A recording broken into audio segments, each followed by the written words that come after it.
안녕하세요.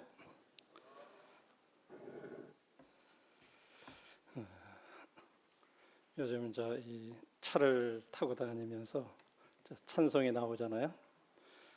그러면 그 높은 찬송을 우리가 따라 부를 수 있나, 무릎 부를 수 있나 둘이서 막 가면서 찬양을 해봅니다.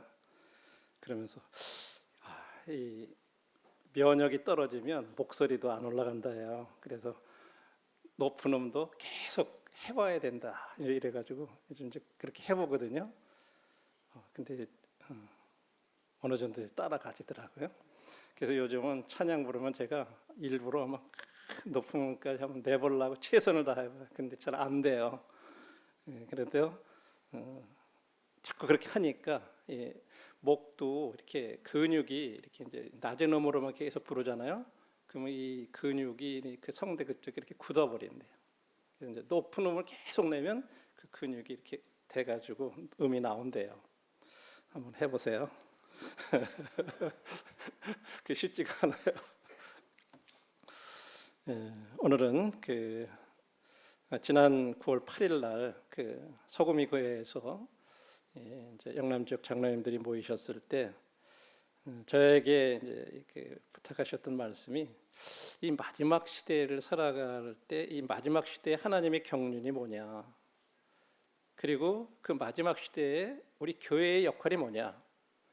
제목이 그거였어요. 마지막 시대의 교회, 하나님의 경륜과 교회의 역할. 좀 어렵더라고요.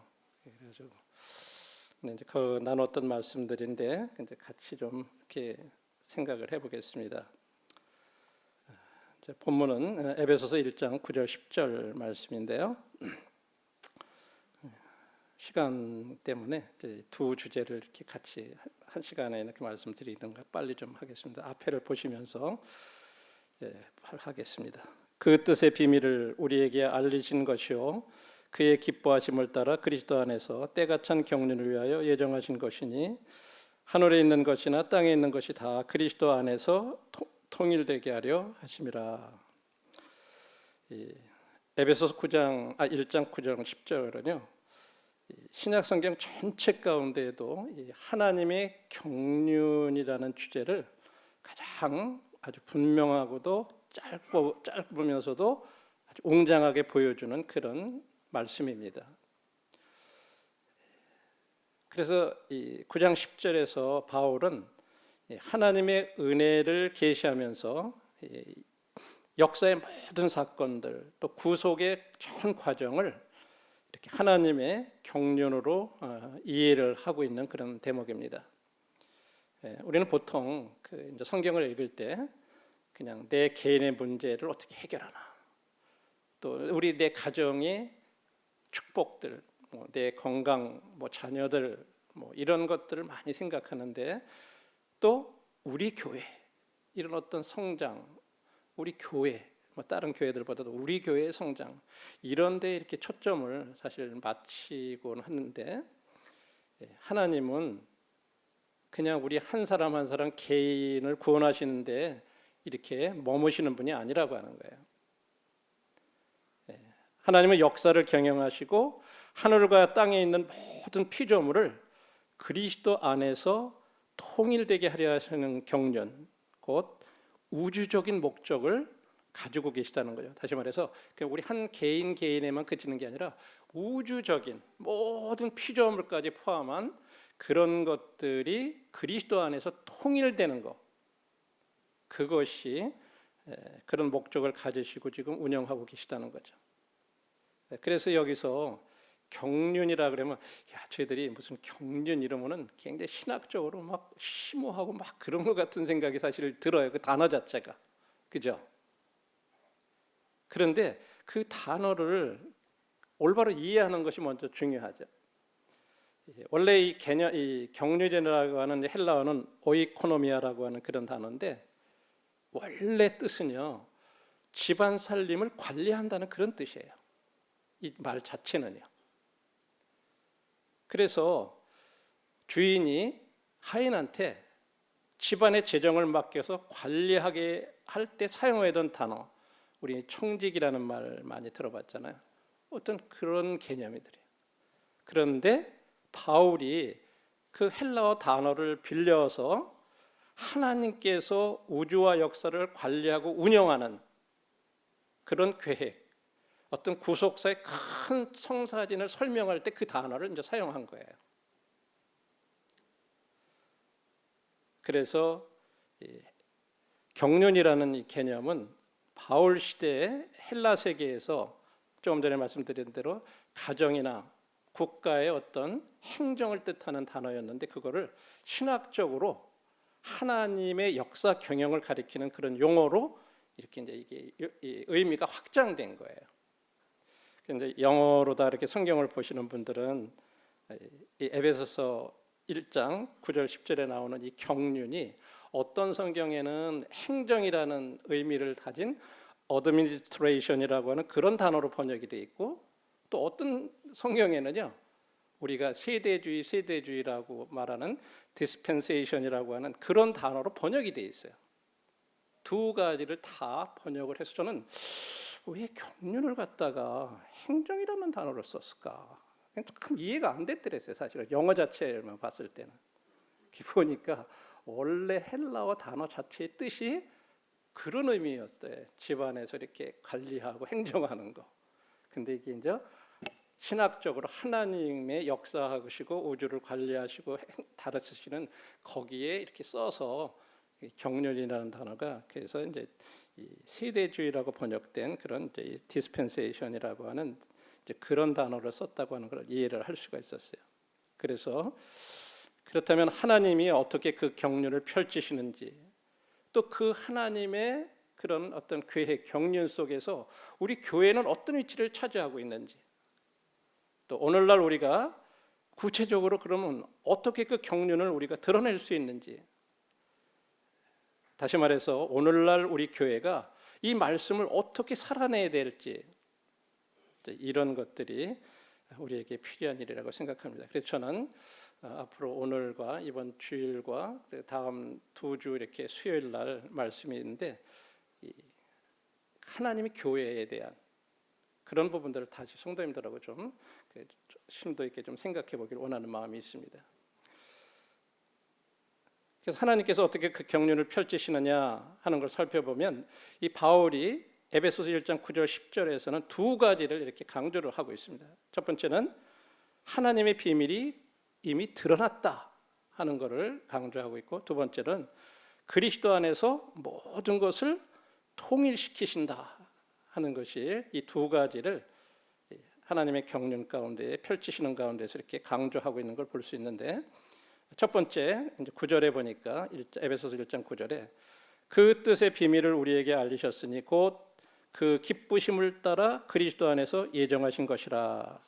여기서 이 비밀이라는 이런 단어는요, 그냥 단순히 사람들이 이렇게 숨겨져 있는 어떤 암호 같은 거, 그래서 뭐 비밀을 해독해야 되는 어떤 그런 것을 말하는 그런 비밀이 아니에요. 하나님께서 오래도록 감추셨다가 이제 계시를 통해 드러내신 구원의 계획을 가리키는 것입니다. 구원의 계획을 하나님께서 드러내셨다. 그래서 마치 우리가 이제 이 연극 같은 거 할 때 보면 앞에 커튼을 이렇게 가렸다가 갑자기 쫙 걷으면 무대 앞에 쫙 이렇게 드러나는 것처럼 하나님이 그렇게 하셨다는 거예요. 세상 앞에 당신의 뜻을 이렇게 나타내셨다는 거죠. 그러면서 바울에게 있어서 그 비밀은 무엇이라고 말하고 있냐면, 바로 하나님께서 이렇게 감추셨던 비밀이 뭐냐, 예수 그리스도를 통해서 그분이 죽으시고 다시 부활하심을 통해서 이루어질 그런 구속 사건, 이것이 바로 비밀이라고 말을 하고 있어요. 그래서 그런 구속 사건 안에서 하나님은요, 유대인들과 이방인들을 화해시키시고 더 나아가서 하늘과 땅의 모든 피조물들을 회복시키시는 것, 이것이 바로 하나님의 비밀이라고 말씀하고 있습니다. 그래서 10절에서는 또 두 번째로는, 이제 첫 번째는 그런 비밀을 드러내셨고 나타내셨고, 두 번째는 10절에 보니까 그리스도 안에서 통일되게 하려 하심이라 하는 말씀이 있어요. 여기 통일이라고 하는 이 단어는 헬라어 단어로 굉장히 좀 긴 단어인데, 머리 아래 다시 모으다라는 그런 뜻이에요. 통일된다는 말. 만물을 하늘에 있는 것이나 땅에 있는 것을 다 머리 아래 다시 모은다. 어떤 통치 아래 다 모은다는 그런 뜻이에요. 그게 통일되게 된다는 그런 의미죠. 그래서 하나님께서 그리스도를 머리로 삼아서 만물을 이제 처음 창조하셨던 그것대로 이렇게 재정렬하시고 흩어진 것들을 다시 하나로 모으신다 하는 그런 의미가 바로 그리스도 안에서 통일된다는 그런 의미예요. 그러니까 하나님의 경륜은요, 그냥 단순히 우리 한 사람 한 사람 이렇게 구원받는 그것으로 끝이시는 게 아니라 바로 이 만물을 다 그리스도 안에 머리 그 앞에 하나로 모으시는 그것이 하나님의 경륜이라는 거죠. 세상은 뭐 옛날이나 지금이나 언제나 마찬가지로 분열로 가득해요. 그래서 바울이 살던 시대에는 유대인들과 이방인들이 서로 분열돼서 갈등했고, 또 노예와 자유인들이 이렇게 있어 노예 제도가 있었고, 그다음에 남녀 차별이 굉장히 심해가지고 뭐 고린도서에 보면은 너울에 대해서 얘기할 때 뭐 거기도 그 당시에 남녀 불평등에 대한 그런 부분들이 아주 뭐 사실대로 이렇게 나타나 있어요. 그런데 그리스도께서 오셔서 여성들의 그 당시에 그렇게 여성들을 비하하고 낮게 봤던 것을 다 올려놓으신 것을 얘기를 해주고 있어요. 이 너울 쓰는 것이 뭐 여자들이 남자들보다 더 열등하다 그런 의미가 아니에요. 고린도전 11장은 그거를 아주 확실하게 주님이 그런 것을 회복시킨 걸 얘기하고 있는 거예요. 그래서 오늘 우리 시대도 다르지 않잖아요.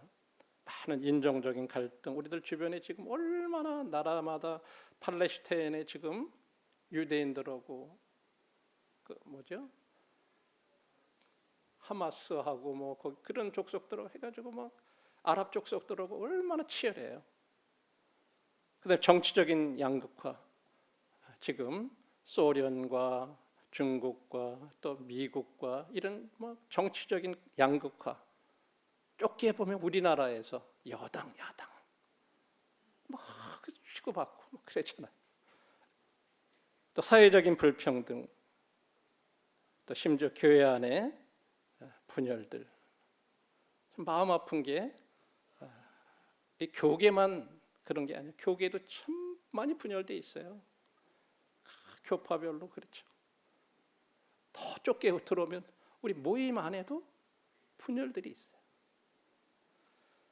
그런데 하나님의 경륜은 이 모든 것을 그리스도 안에서 하나 되게 하시는 거예요. 하나 되게. 우리들이 그것을 마음 가운데 깊이 생각할 필요가 있어요. 하나님은 모든 것을 그리스도 안에서 그리스도의 머리 안에 이렇게 모으시는 그 밑에 우리가 다 들어가는 그거를 바라신다는 거예요. 우리가 이제 그런 걸 생각하면요, 교회에서 내 마음대로 무엇인가를 이렇게 하려고 하는 그런 자세들, 이런 건 굉장히 위험한 거예요. 그냥 내가 문제가 없어. 그러면 내가 하고 싶은 대로 막 이렇게 하고 내가 자유야. 내가 이렇게 해서 주님 앞에서 난 문제가 없어. 그러면 하고 싶은 대로 막 하는 것들은, 이런 것은 그리스도의 머리 안에 우리가 하나 되는 거, 그거에 대해서 사실은 불순종하는 거예요. 그거를 우리가 하나님의 경륜을 거스리는 거예요.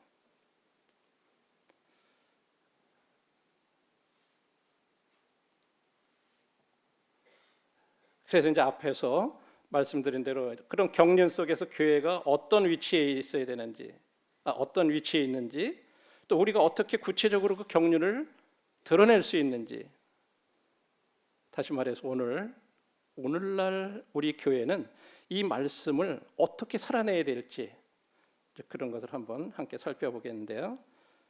교회의 위치는요, 여기 나오는 이런 공동체가 되어야 된다는 거예요. 그것이 오늘날 하나님의 경륜을 우리가 살아내는 그런 길이라는 거죠. 첫 번째는 화해와 일치의 공동체가 되어야 된다는 거죠. 서로 화목하고 서로 하나 되는, 연합되는 그런 공동체, 그런 교회가 되어야 되고, 두 번째는 세상을 향한 선교적 공동체, 선교하는 교회가 돼야 된다. 세상에 대해서. 그리고 세 번째로는 그리스도의 머리 되심을 드러내는 공동체, 주님의 주재권을 인정하는 그런 교회. 그리고 종말적 소망의 공동체, 우리가 주님의 다시 오심을 바라는 그런 가운데 주님을 섬기는 그런 교회. 이런 것이 돼야 이와 같은 하나님의 경륜을 우리 교회가 살아낸다고 하는 거예요. 그래서 화해와 일치의 공동체는요, 첫 번째, 교회는 화해와 일치를 이루는 그런 공동체가 되어야 되는데, 교회가 서로 갈라지고 다투면요, 세상이 교회를 통해서 하나님의 경륜을 볼 수 없다고 하는 거예요. 지들끼리 저렇게 치고받고 이런 거 보면은요, 거기서 하나님의 계획을, 하나님의 구속, 그런 것들을 볼 수가 없어요. 교회가 하나가 될 때 비로소 세상은 하나님께서 하늘과 땅을 하나 되게 하시는 그 계획을 그들이 그나마 엿볼 수 있는 거예요. 그래서 이 교회가 서로 화합하고 서로 하나 되는 것은 굉장히 중요해요. 하나님의 경륜을 이루어가는 굉장히 중요한 일이에요. 그래서 사실은 우리들이 서로 화합하지 못하고 화해하지 못하고 서로 일치되지 못하는 건요, 하나님의 경륜을 거스리는 거예요. 우리는 그렇게 생각 못 하잖아요.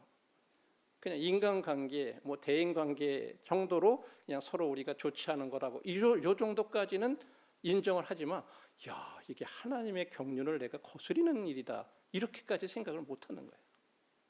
그러니까 그렇게 심각하게 받아들이지 않는 거예요. 두 번째로, 교회는 세상을 향해 열려 있어야 합니다. 선교하는 공동체, 그렇죠? 선교적 공동체. 우리가 교회 안에만 이렇게 머물러 있어서는 안 돼요. 하나님은요, 교회 안에만 머물러시는 게 아니에요. 물론 교회를 사랑하시고 교회를 통해서 하나님의 뜻을 이루시고 이렇게 하는데, 하나님은 교회 안에서만 역사하시는 분이 아니에요. 그래서 교회는요, 하나님은 사실은 만물이 회복되기를 원하세요. 사람뿐만 아니라 피조물들까지도. 그래서 교회는요, 세상의 고통 속으로 들어가야 된다고 하는 거예요. 주님이 하늘나라를 버리시고 이 땅에 오신 것처럼 우리는, 교회는 세상의 고통 속으로 들어가야 된다는 거죠. 요즘 뭐 이건 한 예지만, 저희들이 예를 들어서 구도자들이 그냥 교회를 이렇게 오기만을 바라고 기다리는 게 아니라 찾아가는 복음반이라고 하는 것은 진짜 하나님 뜻에 합당한 거예요.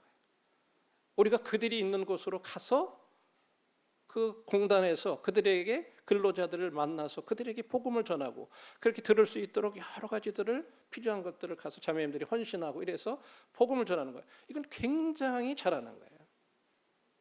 예.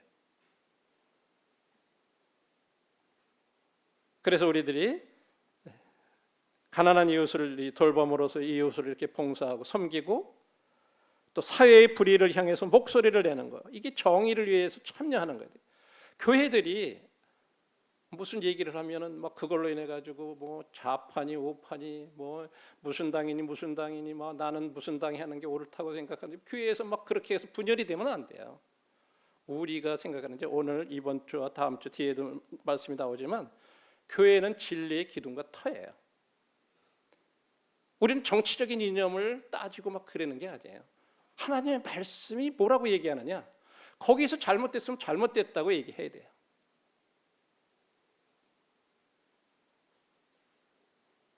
세 번째로는, 우리 사람들이 막 환경 이렇게 파괴하고 창조 세계를 파괴하는 그런 일들, 무분별하게 막 그러는 것들, 이런 것들에 대해서 우리들이 징벌, 그런 것들에서 맞서 싸워야 돼요. 그냥 이런 것들은 단순한 사회운동이 아니에요. 이런 것들은 바로 하나님의 경륜을 드러내는 어떤 거룩한 사명이에요. 그다음에 세 번째로는 그리스도의 머리 되심을 드러내는 그런 교회. 교회는 머리 되신 그리스도의 질서 안에 서야 있어야 돼요. 교회 안에서 어떤 인간적인 권력 다툼이나 어떤 세속적인 욕망이 앞선다면 이것은 하나님의 경륜을 가리는 거죠. 우리 중에 누가 내가 뭐가 되겠다 그러고 막 드러나고 어떤 그런 것들은 사실은 거죽으로는 없지만요. 우리들의 이 중심 속에 그런 것들이 사로잡고 있어요. 누군가 뭔가 이렇게 되면은 나도 그렇지 되지 못한 것들에 대해서 나도 그런 자격이 내가 없는 것도 아닌데 왜 누구는 그렇게 되고 나는 안 돼야 된다든지 어떤 이런 것들, 그런 것들은 안 된다는 거죠. 오직 섬김과 사랑과 겸손의 질서 속에서 교회가 운영될 때 교회는 이런 경륜적인 하나님의 경륜을 이루어드리는 그런 공동체가 된다고 하는 거죠. 저희들이 초대 교회를 이렇게 보면 그 당시에는요, 황제 숭배가 아주 이 로마 제국의 로마 황제를 숭배하는 그런 속에 있었는데 거기에서 예수는 주시다 하는 이 말은요, 사실은 죽음을 각오하는 말들이에요. 그 당시에는요, 황제가 주거든요. 그런데 예수님이 주라고 하는 말은요, 보통 고백이 아닌 거예요. 그 당시로서 그냥 단순한 신앙 고백이 아니에요. 로마의 권세가 아니라 오직 그리스도만이 머리가 되신다 하는 것을 선포하는 어떤 경륜적인 그런 선포였다고 하는 거죠. 우리들도 오늘날 이 세대 가운데서 예수님이 진짜 주님이시다. 요즘 우리 자매님들하고 함께 그 참된 제자의 길이라는 것을 이렇게 이제 공부를 시작을 해서 이과까지 이렇게 나갔는데 진짜 제자가 되는 길이라고 하는 것이 어떻게 보면은 이건 오늘날은 그렇게 어떻게 그렇게 살아갈 수 있나? 아예 이제 그것은 막 이미 뭔가 이상적이고 우리가 할 수 없는 건데 그냥 그렇게 성경에 나와 있는 것 그 정도로 받아들이는 어떤 그런 생각들, 그것이 얼마나 우리에게 있어서 지금 잘못되어 있나 하는 이제 그런 부분들을 이렇게 이제 배우고 있어요. 그리고 주님 앞에 모든 것을 이렇게 이제 버리고 주님 앞에 이제 헌신하는 그런 길들이라고 그래서 이제 지난주에는 이제 헌신에 대해서 우리들이 서로 이렇게 이제 나눴는데 이제 참 거기에는 주님 앞에 이렇게 드렸던 그 이제 19세기 때 그 초기에 그 이제 모임에 이렇게 이제 앞서서 했던 분들이 이렇게 막 변호사도 있고 의사도 있고 막 이런 분들이 그런 걸 다 버리고 이제 선교사로 그다음에 전도자로 막 이렇게 나선 이제 그런 예들이 이제 소개가 돼 있어요. 사실은 우리들은 이제 그렇게까지 진짜 주님이 모든 것이 되고 머리가 되시고 이제 이런 것 때문에 참 우리들 자신의 것을 이렇게 다 헌신하는 그런 부분에 있어서 굉장히 마음이 다들 그렇게 이제 서로들 나중에 끝나고 나서 나누는데 그런 얘기들 하세요.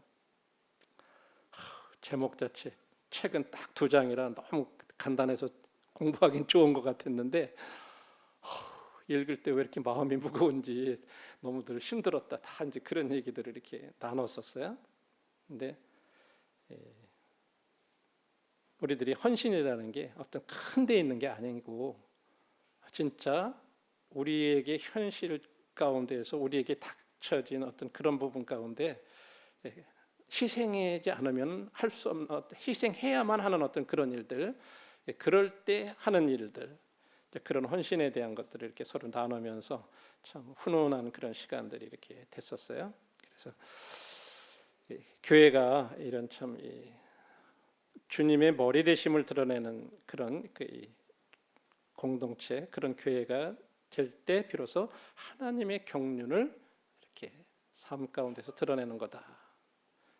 그리고 종말적 소망의 공동체, 주님이 진짜 다시 오시는 어떤 그런 소망을 우리의 삶을 통해서 말을 통해서 증언하는 그런 교회.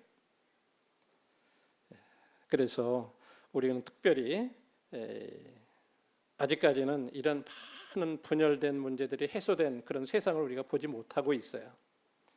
그런데 저희들이 매주 만찬하죠. 또 침례 베풀죠. 그러면서 우리들이 예배하고 사랑을 이렇게 나타내는 걸 통해서 우리가 앞으로 하나 된다고 하는 그것을 현재에 사실은 드러내고 있는 거예요. 그래서 너희가 한 떡에 참여하고 한 잔에 참여하는 것, 그것은 단순히 그냥 주님의 죽으심과 피 흘리신 것만을 기억하는 것이 아니라 그걸 통해서 우리가 하나라고 하는 것을 우리가 지금 나타내고 있다고 이렇게 말씀하고 있는 거예요. 그래서 이 만찬과 예배는 이제 나중에 한번 이런 부분들을 또 드리고 싶어요. 한번 별도로 이런 부분들에 대한 것도 더 그런 의미들을 생각하고 우리들이 예배를 드리는데, 만찬 예배 때 어느 분이 감사를 하는데 마음에서부터 나는 막 뭐 다른 사람 신경 쓸 거 없이 내가 뭐 깨달은 거고 뭐고 막 이렇게 얘기한다고 하지만 그런 부분들이 성도들에게 마음에 뭔가 불편함이 되고 어려움이 되고 그러면 이건 하나 만드는 게 아니라 성도들의 마음을 어렵게 만드는 거예요. 나는 그냥 아무 상관없이 할 수 있어요. 주님 앞에서 한다고 생각하고. 이 예배라고 하는 것은 단순히 그런 게 아니라는 거죠. 이런 부분들까지 우리들이 한번 종말적 소망의 공동체라는 것이 나중에 주님 안에서 우리가 하나 된다고 하는 것, 예배를 드리면서도 우리들은 그런 것들을 염두에 둬야 된다. 그래서 우리가 성찬을 나눌 때 한 빵과 한 잔을 함께 나눠요. 그래서 우리가 서로 다른 사람이지만 그 한 떡과 한 잔에 참여할 때 우리는 그리스도 안에서 이미 하나다. 앞으로 우리들은 영원히 함께할 사람들이다. 이런 것을 생각하는.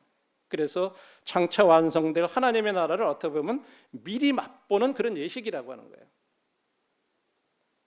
그냥 단순하게 주님의 죽으심과 그것만 기억하는 게 아니에요. 자, 그래서 결론은 하나님은 이제 모든 것을 아시고 이 그리스도 안에서 하나 되게 하려는 그런 계획을 세우셨고 그 계획을 지금도 이루어 가신다고 합니다. 그래서 교회는 하나님의 경륜을 세상 속에서 드러내는 살아있는 어떤 그런 표지판과 같다고 하는 거죠. 그래서 교회가 화해를 이루고 서로 화합하고 화목하고 그러면서도 또 세상을 향해서 세상들을 섬기고 그리스도의 머리 대심 주권을 드러내고 이 종말의 소망을 우리들이 증언할 때 세상은 교회를 통해서 하나님께서 이런 것을 이루어 가시는구나 하는 그런 경륜을 보게 된다고 하는 거죠. 그래서 우리 모두가 믿는 모든 사람들이 이 말씀 앞에 우리가 순종하기를 원하는 마음이 있습니다. 그래서 우리들이 하나님께서 기뻐하시는 뜻, 그런 경륜을 이루는 이런 일들에 우리가 함께 동참하고 또 많은 분열과 갈등의 세상 속에서 우리가 그리스도 안에서 하나 되는, 세상은 다 그렇게 분열되고 막 그러는데 그리스도인들은 그런 주님의 사랑 안에서 하나가 돼서 함께 하나님을 예배드리고 그러는 모습을 보여주는 그런 교회가 돼야 된다고 합니다. 우리가 그렇지 못하면 세상하고 다를 바가 없죠. 이것이 마지막 시대에 하나님의 경륜이라고 하는 것을 한번 우리에게 생각해 봤고 이제 교회의 역할에 대해서 빨리 말씀을 드리겠습니다. 디모데전서 3장 15절 말씀인데요. 만일 내가 지체하면 너로 하여금 하나님의 집에서 어떻게 행하여야 할지를 알게 하려 하매니 이 집은 살아계신 하나님의 교회요 진리의 기둥과 터니라. 사실 이 디모데전서 3장 15절은요 교회에 대한 신약 성경의 자기 이해를 가장 압축적으로 드러내는 그런 말씀 중에 하나입니다. 그래서 교회의 본질과 사명을 단단히 붙잡도록 우리에게 이 말씀이 교훈해주고 있어요. 특히 마지막 시대라는 이런 상황 가운데에서 우리가 진리의 기둥과 터로서 교회의 역할은 더욱 중요합니다. 이 말씀 가운데 보니까 세 가지를 얘기하죠. 교회는 하나님의 집이다. 다시 말해서 그냥 어떤 단순한 조직이 아니라 하나님이 거하시는 처소라는 그런 의미로 말씀하고 있어요. 두 번째로는 살아계신 하나님의 교회다 이렇게 말씀했어요.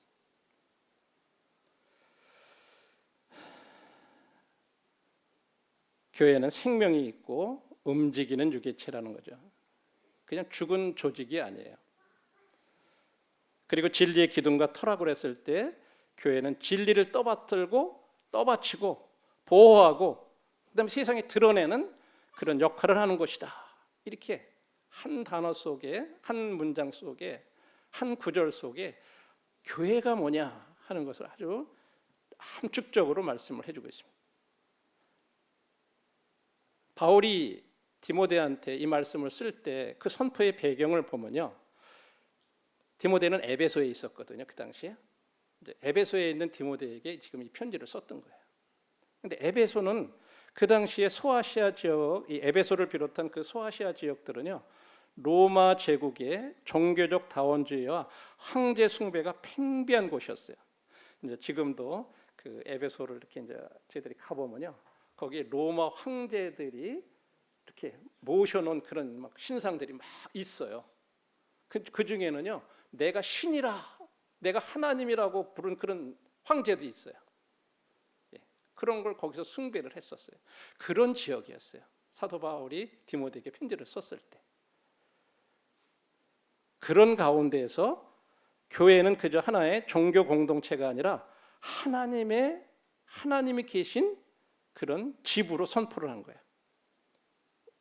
그 당시에는요, 거기 에베소 지역에는요, 신이 거하는 그런 곳으로 그렇게 생각들을 했었어요. 그런 그 당시에 헬라와 로마 제국의 그런 종교 개념을 완전히 뒤엎은 거예요. 하나님은 그런 전에 거하시는 분이 아니다.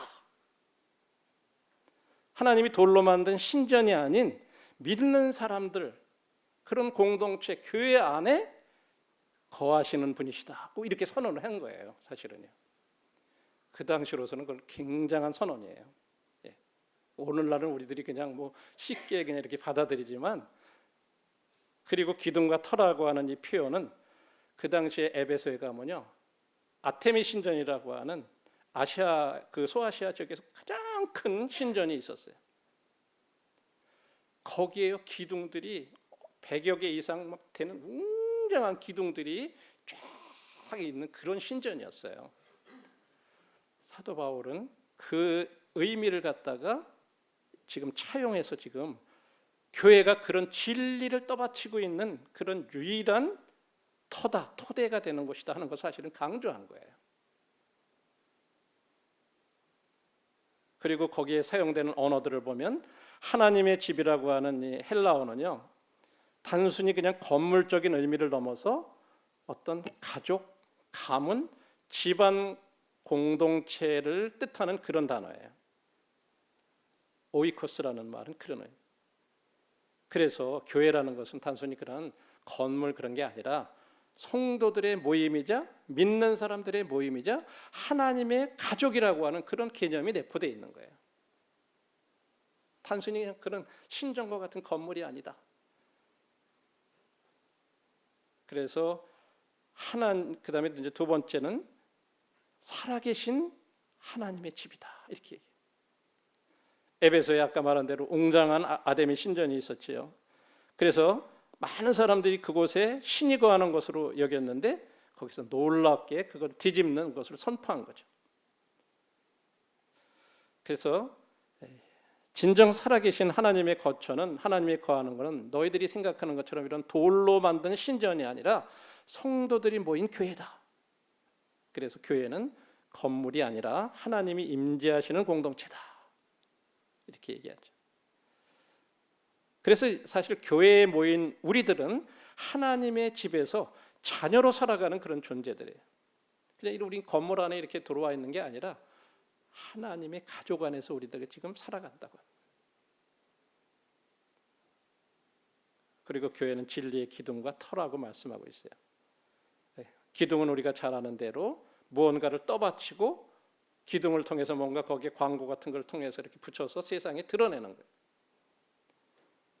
그래서 교회는 진리를 감춰두는 것이 아니라 세상 속에 높이 드러내는 그런 기둥과 같은 거예요.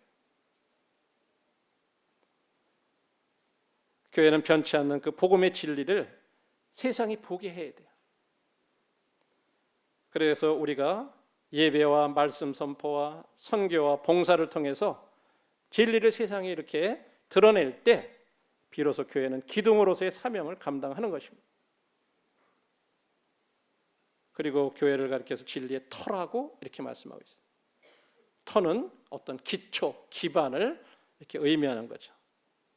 우리 집을 세울 때 튼튼한 기초 위에 이렇게 세워야 무너지지 않듯이 교회는 복음의 기초 위에 튼튼히 굳건히 세워져야 한다는 거예요. 그래서 세상은 끊임없이 교회의 정체성을 흔들고 이렇게 있지만은 교회는 그런 가운데서도 계속 사도들이 가르침, 그 다음에 그런 사도들이 전했던 복음의 기초를 붙들고 흔들림 없이 서 있어야 된다고 하는 거예요. 그래서 교회가 어떤 사람의 지혜라든지 시대의 유행이라든지 그런 게 아니라 오직 주님의 복음 위에 세워질 때 참된 터가 될 수 있다고 하는 거죠. 그렇다면 왜 교회가 그런 진리의 기둥과 터가 되어야 되느냐?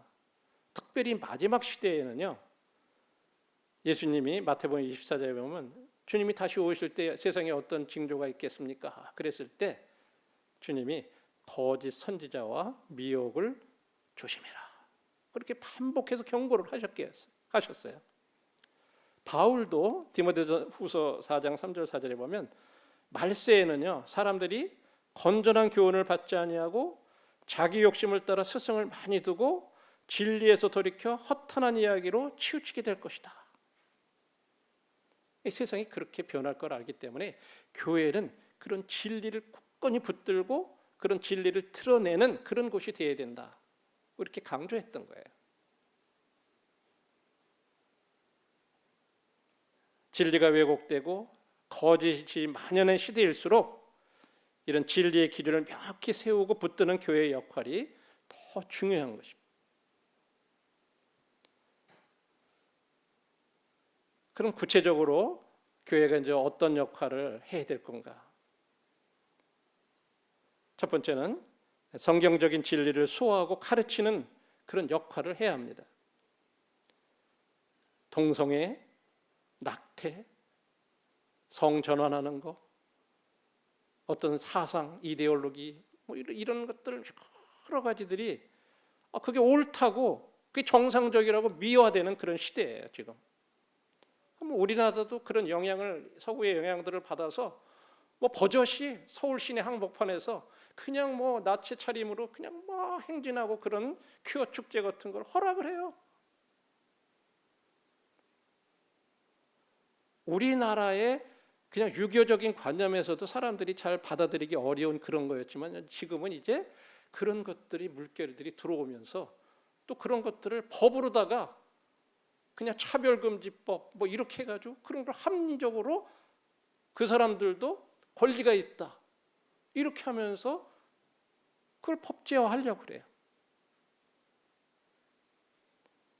교회는 사람들의 비위를 맞추는 것이 아니라 하나님의 창조 질서, 하나님은 남녀를 지으셨어요.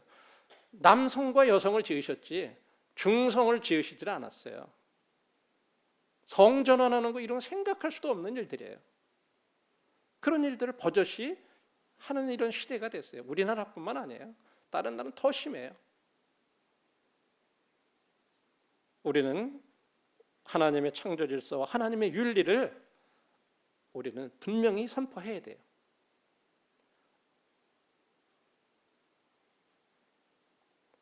그리고 성경을 해석이 아니라 성경을 갖다 변형하려는 그런 시도에 맞서서 진리 그대로 가르치는 그런 말씀들, 또 그런 것들을 제자 훈련하는 것, 이런 게 필요한 거예요.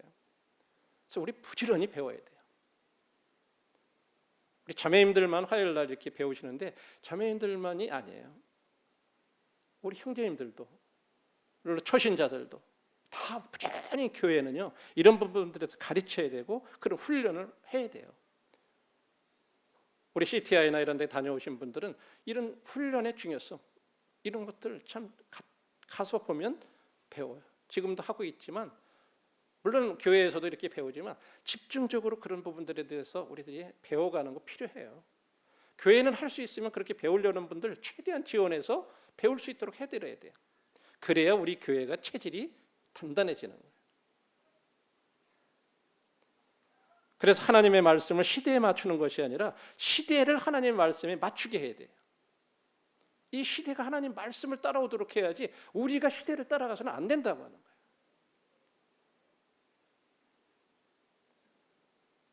그다음에 두 번째로는 참된 복음을 붙드는 공동체가 되어야 돼요.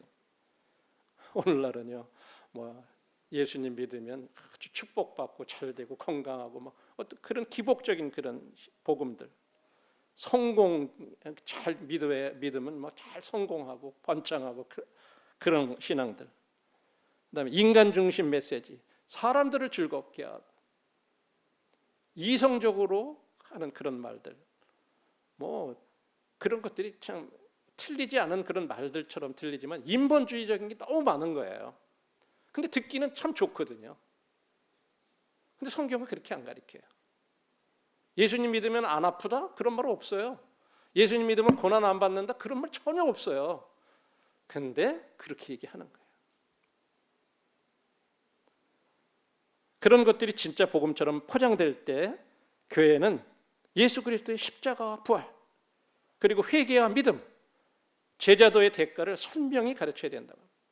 아까도 말씀드렸지만 자매님들이 참된 제자의 길에 대한 이런 것들을 이렇게 얘기하니까 처음에는 저조차도 준비하면서 내가 이런 말 할 자격이 있나 그런 생각이 드는 거예요.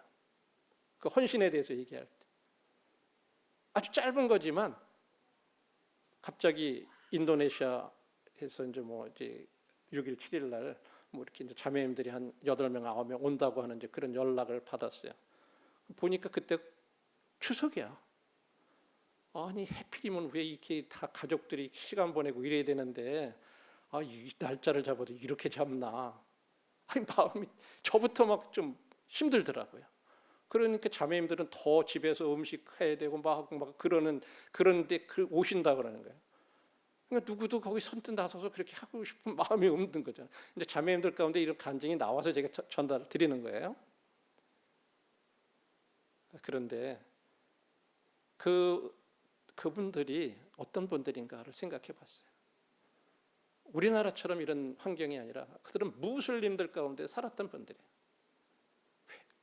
거기서 예수님 믿는다고 하는 건요, 진짜로 어려운 그런 환경 속에서 이 복음을 깨닫고 주님을 섬기는 그런 분들이 한국에 그냥 놀러 온 게 아니라 한국 교회를 좀 모임을 방문하면서 여기서 그런 것들을 더 잘 배워가서 주님을 섬기고자 하는 그런 목적으로 오셨다는 거예요. 그런 걸 생각하니까 다시 생각이 된 거예요. 우리들이 할 수 있으면 최대한 우리들이 주님의 사랑이 무엇인지, 어떤 것이 성도들의 사랑인지 이런 것들을 그냥 나타내고 그래야 되는데 우리 형편 보고 사정 보면은 그렇게 할 수가 없잖아요. 막 불평하고 불만되고. 헌신이라는 게 다른 데 있는 게 아니라 그런 작은 것을 우리들이 희생해서 이렇게 섬기는 거. 이제 그런 얘기들을 이제 배우는 중에 이제 그냥 그런 것들을 나눴어요. 서로들. 그러면서 이제 자매님들이 그런 결정들을 내리시고 이제 그런 간증도 저녁에 줌으로 다 하는데 거기서 한 자매님이 그런 얘기를 하시더라고요. 아이들이 이미 어디 이렇게 가족들 가서 쉴 수 있는 그런 걸 다 예약을 해놓고 그랬는데 그냥 형제님한테 형제님 저 아무래도 이 문제에 대해서 좀 섬겨야 될 것 같아서 먼저 가족들 가고 나는 그 다음 날 이렇게 가겠다 그랬더니 형제님이 그렇게 해라 이제 그렇게 해주셨대요. 그런 간증을 나누더라고요. 근데 이제 그렇게 해서 이제 맞이하기로들 이제 결정들을 하고 어떻게 할지는 전 모르겠지만 그렇게들 하기로 했다 이제 얘기를 하시더라고요. 그래서 이런 것처럼 우리들이 진짜 주님 안에서 제자도의 그런 대가들 이런 부분들에 대한 것들을 분명히 또 가르쳐야 되고 세 번째로는 어떤 혼란한 사회 속에서도 도덕과 정의의 기준을 제시해야 된다고 하는 거죠. 불의가 법이 되고 정의가 조롱받는 이런 사회에서 교회는 성경적인 정의와 공의를 드러내야 된다고 하는 거예요. 뭐 데모하고 뭐하고 막 그러려는 의미가 아니에요. 잘못된 건 잘못됐다고 얘기할 수 있어야 된다고 하는 거예요. 그래서 약자를 보호하고 앞선 리더들이 청렴하고 또 이 경제적인 이런 질서에 있어서도 진짜 막 불이하게 어떤 경제 활동을 한다든지 그런 게 아니라 정직하게 해야 된다고 하는 거. 이런 성경적인 가르침을 계속 지속적으로 제시해주고, 그래서 지역사회에서도 빛과 소금의 역할을 감당해야 된다. 저희들이 그냥 교회 안에서만 이렇게 하는 게 아니라 지금 우리들이 옆에 그 작은 도서관 같은 데서 지금 거기 배우러 오는 분들, 그 노인들, 그분들을 이렇게 섬기는 거, 이런 것들, 진짜 이런 것들이 필요한 거예요. 그분들 중에 주님을 믿는 분들이 또 이렇게 생기게 되고, 비록 안 믿더라 이렇게 그러더라도 진짜 하나님 믿는 사람들은 다르구나, 교회는 다르구나, 어떤 그런 것들을 드러내는 그런 것이 돼야 된다는 거죠. 그리고 거룩한 공동체로서의 모범이 돼야 된다는 거죠. 성도들 간에 서로 용서하고 화해하고 서로 나누고 정결한 삶을 실제적으로 살아가는 그런 공동체를 통해서 진리가 이론이 아닌 진짜 실제라고 하는 것을, 삶의 실제를 이렇게 증명해야 된다는 거죠. 그냥 믿지 않는 외부 사람들이 교회 다니는 사람들은 매일 싸우기만 하고 진짜 돈만 밝히고 교회는 그런 곳이더라도 그런 인상을 받아서는 안 돼요. 그래서 교회 안에서 어떤 사업을 하거나 어떤 일을 할 때도 우리들이 조심해야 돼요.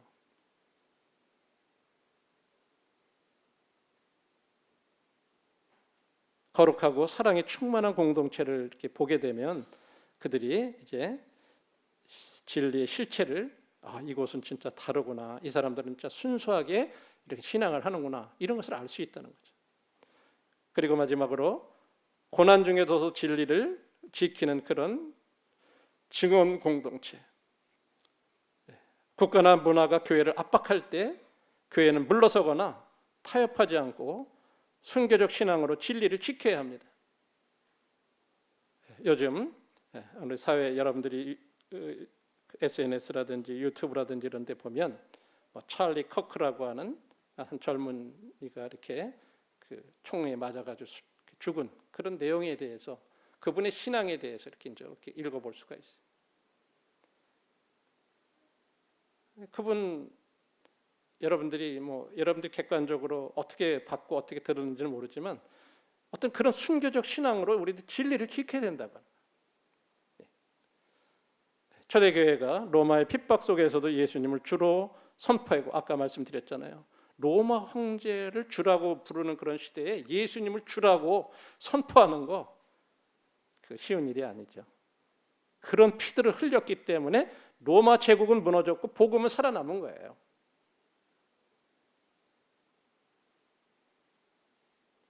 한번 우리들 자신에 대해서 이런 부분들을 스스로 한번 질문해 볼 수 있었으면 좋겠습니다. 우리 교회는 교회 진리에 관한 교육을 얼마나 적극적으로 실행하고 있나? 또 우리 교회는 이런 시대의 거짓과 미혹 앞에서 흔들림이 없는 그런 기둥 역할을 잘 하고 있나? 우리 교회는 삶으로 드러내는 그런 기둥 역할을 하고 있나?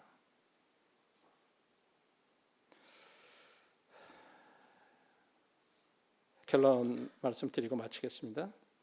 하나님의 교회는 진리의 기둥과 터로서의 역할을 해야 된다고 말씀을 드렸습니다. 교회는 진리의 기둥과 터인데 교회 자체가 진리의 근원은 아니에요. 우린 잘못하면 교회는 완벽하고 완전한 곳이라고 생각하지만 교회는 가장 불완전한 사람들이 모인 곳이에요. 다 허물 많고 다 연약함이 있고, 그런 사람들이 예수님을 통해서 하나님이 보실 때 온전하게 보이는 사람들이 모인 것이지 우리가 온전한 사람들이 모인 것이 아니에요. 그래서 이곳에 진리가 있는 것이 아니에요. 교회 자체에.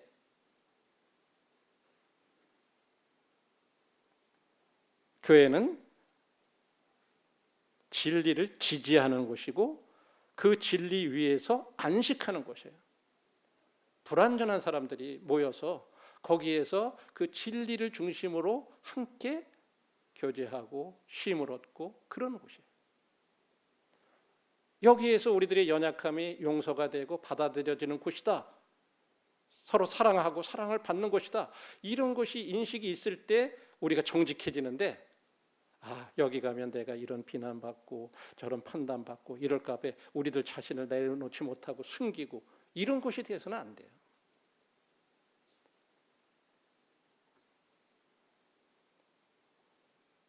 교회는 진리를 또 붙드는 곳이에요. 그리고 진리를 선포하는 것이에요. 이게 바로 교회가 진리의 기둥과 터가 되어야 된다고 하는 그런 의미입니다. 그런 역할을 우리가 해야 된다고 하는 거죠. 그래서 오늘 좀 시간이 조금 이렇게 지났는데 마지막 시대에 하나님의 경륜과 교회의 역할에 대한 이런 부분들을 함께 생각해 봤고요. 다음 주일날에는 성경적인 교회관에 대해서 한번 함께 또 성도님들하고 생각해 보도록 하겠습니다. 감사합니다.